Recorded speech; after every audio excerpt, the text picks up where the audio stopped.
So today, wasn't a lot of work on the bus, but I did do actually a good amount.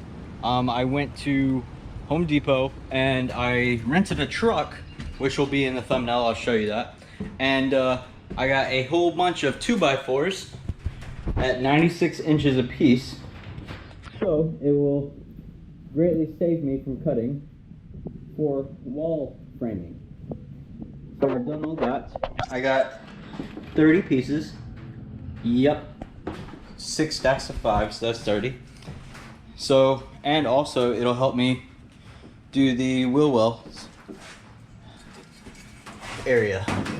So after that, I think it's a pretty good day for what I did. And also it only cost me $20.81 to rent a truck from Home Depot to deliver the stuff myself. So no more of me getting it delivered, because that took too long. It was just really weird for me. So I'm gonna just do that from now on.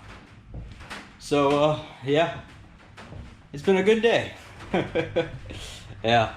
All right, see you tomorrow when I'm starting all this wall framing, I guess. Yeah.